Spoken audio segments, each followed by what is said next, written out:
Resuming debate, the honourable for North Island, Powell River. Well, thank you, Madam Speaker, and I'm very proud to be standing in this House today to talk about Bill C-332. It is such an important bill because it talks about amending the criminal code around controlling and coercive conduct. And I want to thank the member from Victoria for bringing this forward into this House, and I also want to take this opportunity to thank the member for Esquimalt, Saanich, Sooke, who brought forward a bill in the 44th Parliament that is very much the same. This is an important bill because I think when we look at any kind of intimate partner violence or gender-based violence, we know that we need to make the world safer by saying that this is real and that it happens.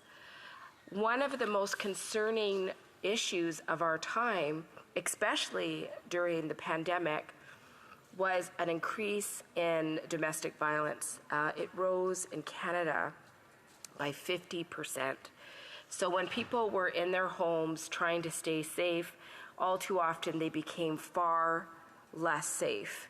And one of the challenges, of course, to address these issues is that there is nothing in place at this time about criminalizing coercive and controlling behavior.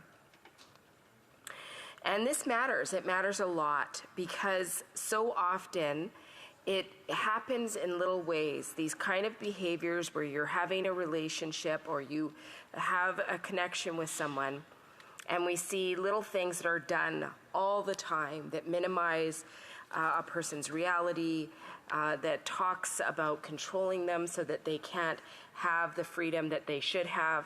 And it takes away a little part of themselves. I remember working with people who had gone through some sort of gender-based violence and intimate partner violence. And one of the things that they were clear about with me was that it was all these little things that kept happening.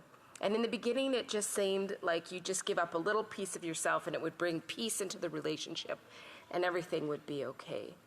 And even if they felt uncomfortable with it, there was nowhere to go to say, you know, the person that I'm with is now taking away all of my credit cards, won't let me have access to my bank account, is telling me that I have to leave and come back at a certain time. And even when you reported it, nothing could be done. And so there was no recognition of that behavior, something that was actually leading to a place that was very, very dangerous. So that's why I'm so supportive of this bill, because I think it is important that we start telling people that this is inappropriate behavior.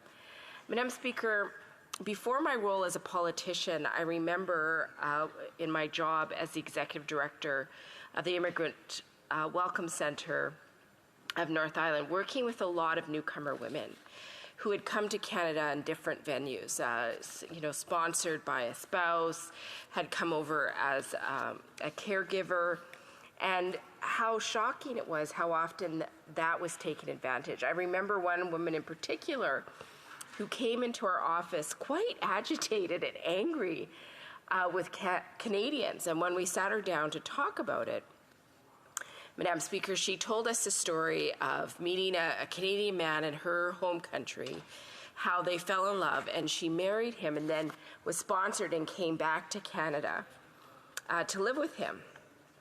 And when she arrived in Canada, things slowly started to change with her husband, and he was very clear that in Canada, women didn't have the same rights as men, which of course we know here is not the case. But if you're a newcomer woman, you may not know that's the case. So she was very angry because she had come to Canada and he had done things like change the locks on the doors and actually made it, Madam Speaker, so that when the doors closed in the house, they automatically locked and he didn't give her a key. So if she got caught outside, he would be very angry with her. And so we had to work really hard to get this woman into a safe place. And when I look at this here, I can see very clearly if it had been criminalized at this place, we would have been able to move a lot faster with her. And I hope that as we do this, we remember the important part of teaching women, teaching people who are in vulnerable groups that this is not okay behavior, because it's those small things.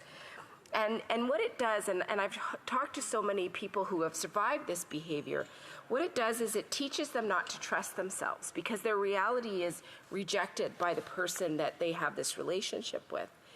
And when you can't trust yourself, it really leads you into paths where you don't take care of yourself in the way that you should because you feel like you've done something wrong. And that is the most despicable part of this behavior, Madam Speaker, as far as I'm concerned. When we take away a human being's ability to trust themselves, to know what feels good for themselves and what doesn't feel good for themselves, it is a terrible form of abuse that is often minimized. And it leads to violence often because those people don't have the ability to defend themselves because they have been picked at for so long that they no longer understand their own human rights. So I'm glad to have this bill put forward. I think that we have to remember that this kind of behavior is consistent with early warning signs of femicides, and we need to stop that. It isn't just about the physical violence, although that is so important. It's also about these small behaviors and these warning signs of aggressive behavior and toxic relationships, which include coercive and controlling behavior.